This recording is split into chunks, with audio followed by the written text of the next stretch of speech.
Hi hello friends, welcome to Tarun Sundar family.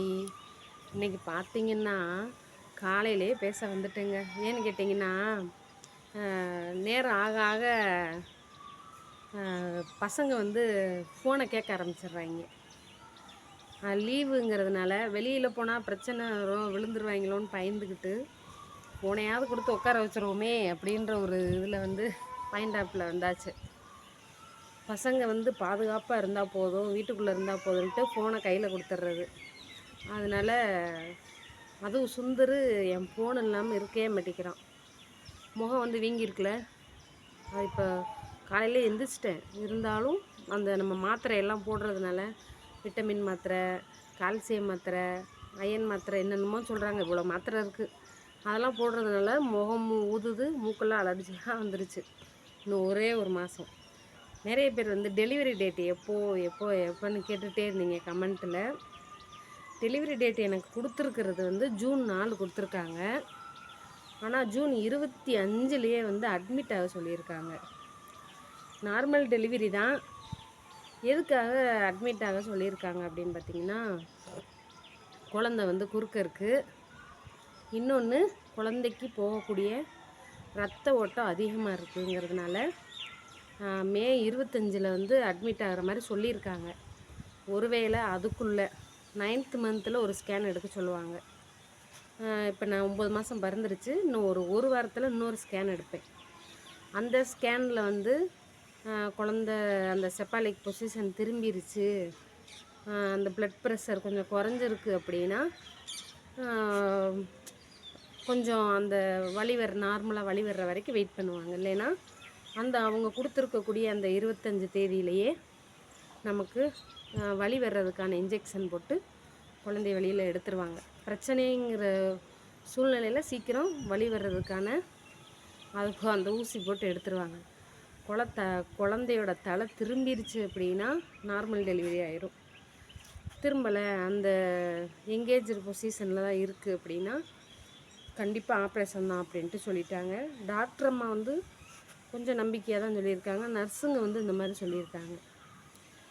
அடுத்து வந்து பார்த்திங்கன்னா, என் அட்ரஸ் கேட்குறீங்க நிறைய பேர், பார்க்க வரணுங்கிறீங்க.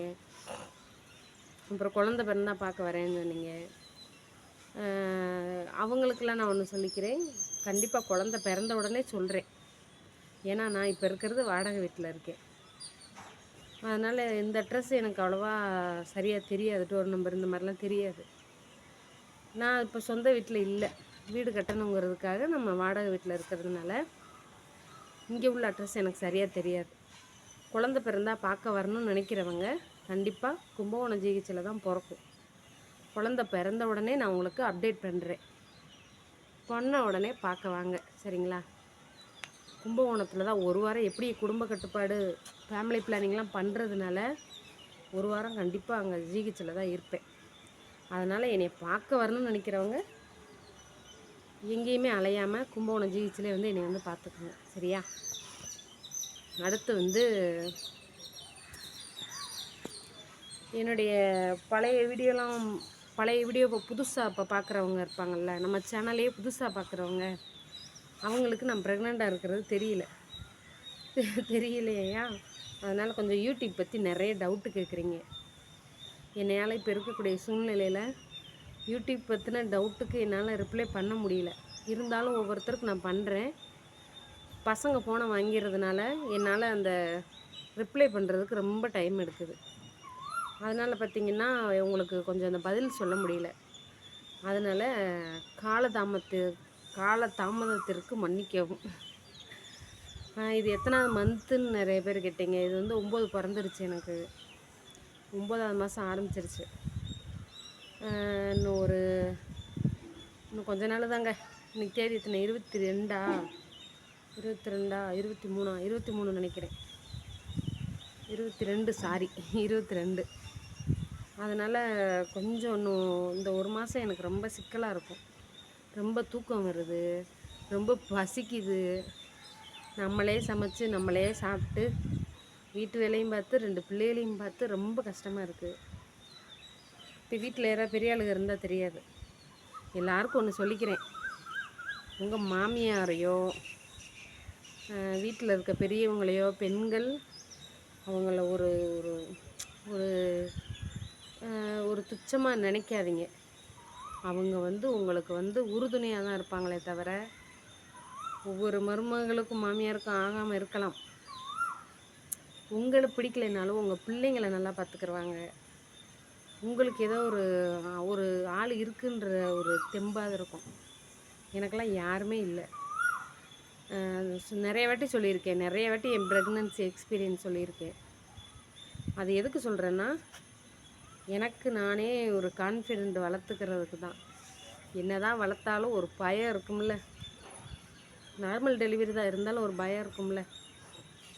திடீர்னு வலி வந்தால் என்ன செய்கிறது? திடீர்னு வலி வந்தால் இப்போ எங்கள் அக்காவுக்கு சொன்னால் வர்றதுக்கு ஒரு நாள் ஆயிரும். ஏன்னா நான் இருக்கிறது கும்பகோணத்தில், எங்கள் அக்கா இருக்கிறது தூத்துக்குடி மாவட்டம். அருப்புக்கோட்டை கேள்விப்பட்டிருப்பீங்களே, அதுலேருந்து ஒரு 30 கிலோமீட்டரு எங்கள் அக்கா இருக்கிறது. எங்கள் சொந்த ஊரில் தான் இருக்குது. அங்கேருந்து இங்கே வர்றதுக்கே ஒரு நாள் ஆகும். 8 மணி நேரத்துக்கு மேலே ஆயிரும். இப்போ எனக்கு திடீர்னு பெயின் வந்தால் நான் என்ன செய்கிறதுனா, அது அந்த ஒரு பயம் இருக்குது. நிறைய பேர் சொல்கிறாங்க பழகுறவங்க, நான் வரேன் என்னை கூப்பிடுமான்னு சொல்கிறாங்க நிறைய பேர். இருந்தாலும் நம்ம உங்களுக்கு தொல்லை கொடுக்கக்கூடாது. ஏன்னா நார்மல் டெலிவரினால் உங்களுக்கு தெரியும். ஆப்ரேஷன்னா உள்ளே கூப்பிட்டு போனாங்கன்னா குழந்தைய கையில் கொடுப்பாங்க, அதை வச்சுக்கிறது அவங்களுக்கு கொஞ்சம் நேரம் வேலை. ஆனால் நார்மல் டெலிவரி அப்படி கிடையாது. நம்மளுடைய தேவையில்லாத அந்த கசடுகளை சுத்தம் பண்ணக்கூடிய சூழ்நிலை கூட வரலாம். நம்ம கழிவுகளை சுத்தம் பண்ணக்கூடிய சூழ்நிலை கூட வரலாம். அப்படி செய்வாங்களான்னு கேட்டால், அது நம்ம அவங்களுக்கு அந்த பாவத்தை நம்ம பண்ணிடக்கூடாது, அந்த கஷ்டத்தை கொடுக்கக்கூடாதுங்கிறதுனால யோசிச்சுக்கிட்டே இருப்பேன். நம்ம அவங்கள கூப்பிட்டா அவங்களுக்கு கஷ்டமாக இருக்கும். எப்படி ஒரு நாள் நைட்டு தங்குற மாதிரி இருக்கும். எங்கள் அக்கா அங்கேருந்து வரணும். இப்போ பகலில் வலி வந்தால் பிரச்சனை இல்லை, எங்கள் அக்கா கிளம்பி நைட்டில் வந்துடும். ஒருவேளை நைட்டில் பிரசவம்னா என்ன செய்கிறது அப்படிங்கிற மாதிரி பல சிந்தனைகள் எனக்கு ஓடிக்கிட்டு இருக்குது. எங்கள் வீட்டுக்காரையுமே நான் சொல்லி வச்சுக்கிட்டே இருக்கேன். ஏன்னா சுந்தர் பிறக்கும்போது எங்கள் வீட்டுக்கார் வந்து ரொம்ப தூரம் தள்ளி வியாபாரத்துக்கு போயிட்டார். வரணும்னாலே ஒரு 3 மணி நேரம் ஆகும், 2-2.5 மணி நேரத்துக்கு மேலே ஆகுங்கிற மாதிரி சூழ்நிலையில் போயிட்டார்.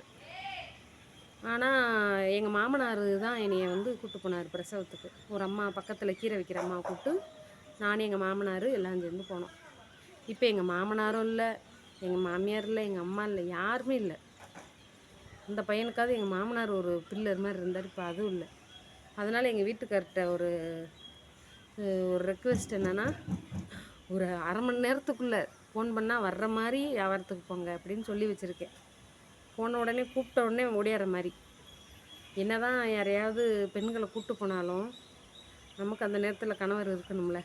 என் 2 பிள்ளைக்குமே அவர் கூட வரலைங்கும்போது கண்டிப்பாக அந்த பிள்ளைக்காவது அது வரணுங்கிற ஒரு ஆசை இருக்குது. சரி, ஓகே, நீங்கள் கேட்ட கேள்விக்கு எல்லாம் பதில் சொல்லிட்டேன்.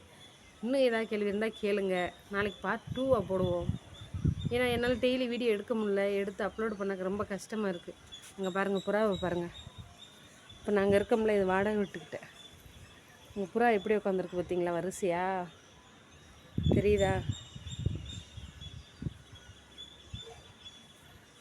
இப்போ நான் இருக்கிற வீட்டு மாடியிலேருந்து வீடியோ ரெக்கார்ட் பண்ணுறேன். ஓகே ஃப்ரெண்ட்ஸ், இந்த வீடியோ பிடிச்சிருந்தால் லைக் பண்ணுங்கள், சப்ஸ்கிரைப் பண்ணுங்கள் மறக்காமல். பாய்.